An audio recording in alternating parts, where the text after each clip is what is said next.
colleges all over the country. Everybody put their hands together for Mike McGeady. Come on, Mike.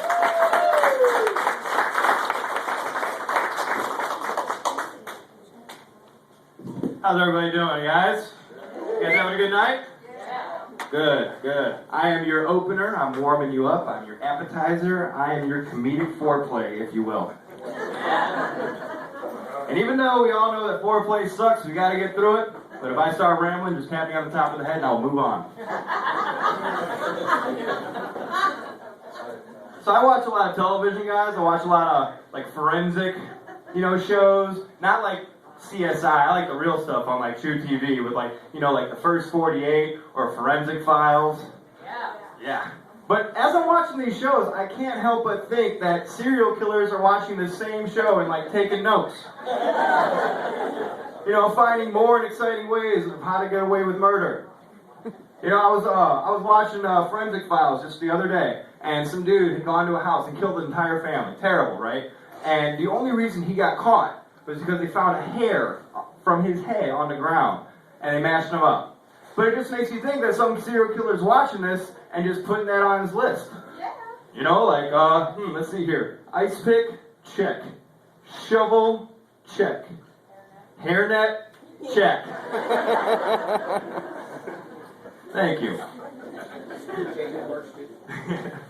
Now, but when you watch a lot of television, you're bound to see a lot of commercials, right? And all I'm seeing is these commercials to slim down without doing anything.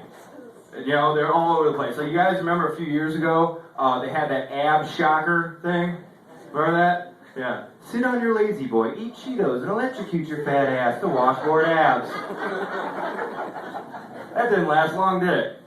But no, lately, my favorite commercial that I've been seeing lately on how to get fit quick is, of course, the shake weight. You guys seen this thing? Yeah, well, a friend of mine, she saw that thing, and she thought she would go ahead and buy this useless piece of crap. But she was ultimately disappointed when she found out that it's not automatic. You have to actually shake it yourself.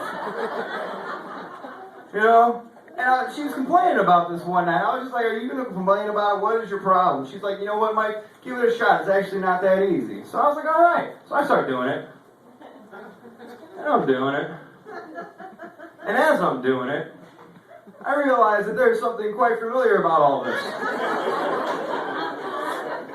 So I go ahead and I give it back to her. I say, you might as well throw that out. And she's like, why? I was like, because that's a waste of time. I started doing that when I was 10. And I didn't see any results until I was like 13. Talk about a Jeff. So romance is dead, huh, ladies? Don't look at me, it's your fault. You can't court women anymore. No, you think about how things used to be. You might take a girl out for a chocolate malt after school, go to her house, meet her parents, give her your ring to signify that you are now going steady. If you make it to this point, you go to the drive-in, maybe get a good old-fashioned handy. But you can't do that nowadays. No, people move too fast. If you try to court a woman like that nowadays, by the time you even got them to the drive-thru, they've already banged like 3 of your friends. Talking about, well, we can still go out. No, we can't. Yes, this happened to me. What a dirty girl. Oh, it's okay. She's gone. She's over with. I'm done. I gotta tell you, I'm done even trying to pick up girls anymore. I've given up, because it's just not worth it to me anymore. But I've noticed once you stop trying, that's when all the girls start coming out the woodwork. That's when all the girls are taking me home, trying to court me. Sure, maybe not the good ones. At all. More of the manipulative type. And when I say manipulative, I mean the kind of girl that hangs out at my house just long enough to where I'm too drunk to drive her home or make rational decisions. Before I know it, we're laying in bed together, and she leans over and whispers in my ear, "Is it okay if we spoon?" I guess. Oh. I'm the inside spoon right now, if you guys can't tell. And I'll let you guys imagine what happens next. But then the next morning I wake up, and her panties are strewn across me like a goddamn bed sheet. And I'm looking at it, I'm like,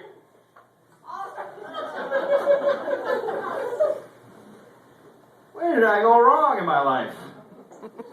And now the worst part, I gotta try to get this behemoth out of my house before my roommates wake up and see her.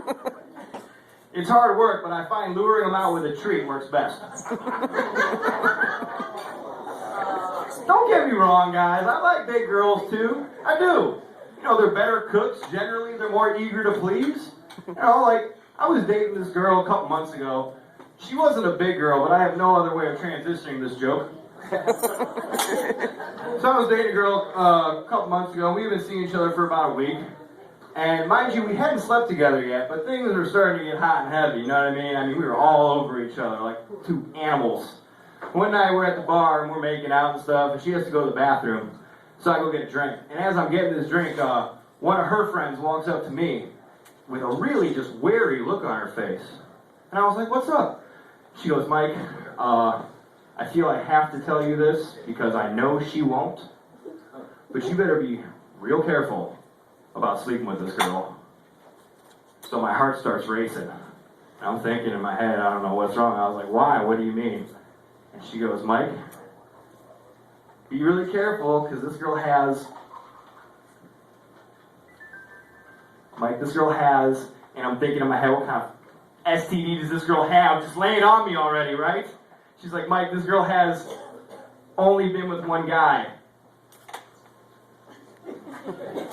Well, what's he got? And she's like, what? And I'm like, what? No, she's only been with one guy, Mike. I'm like, oh, that's okay. That ain't something to be ashamed of. Don't be embarrassed. Ladies, if you've been with one guy or no guys, that is not something to be embarrassed about. Seriously, good for you. Kudos. And all you women out there that kind of went the other way in life, you know who you are. Don't be embarrassed either. Good for you. It is women like you that make guys like me feel better about ourselves. Yeah, better than a cup of coffee and a Prozac any day.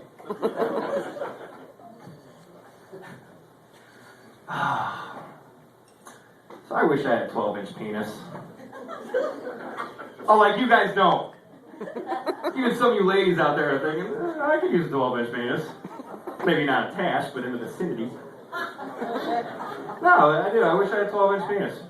Not for, like, sexual reasons, though. Just to win more arguments. Yeah. You could be in an argument with anybody about anything. You whip that bad boy up, the conversation is over. You could be in a dispute about who's going to win the Super Bowl tomorrow, Steelers or the Packers. Well, I think the Steelers are going to win. Oh, yeah? Well, I think the Packers are going to win. Oh, yeah? Well, I think the Steelers are going to win. Oh, yeah?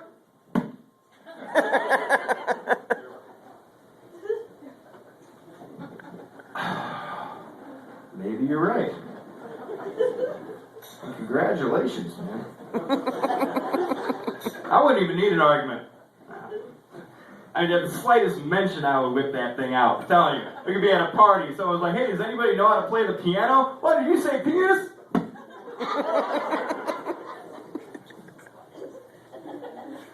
You know, right when I said that, I said in my head, I was like, why the hell did I just say that? Oh, man. So, guys, I'm a bit of a drinker. And let's just say that's a bit of an understatement. I enjoy getting hammered drunk. My dad always told me, if you're going to do something, do it right. But I've noticed that throughout my, we'll call them shenanigans, I've noticed that people tend to react to alcohol in two different ways. Some people throw up. Some people black out. I black out. I know it. I'm aware of what I do. I mean, I'm told I have a good time.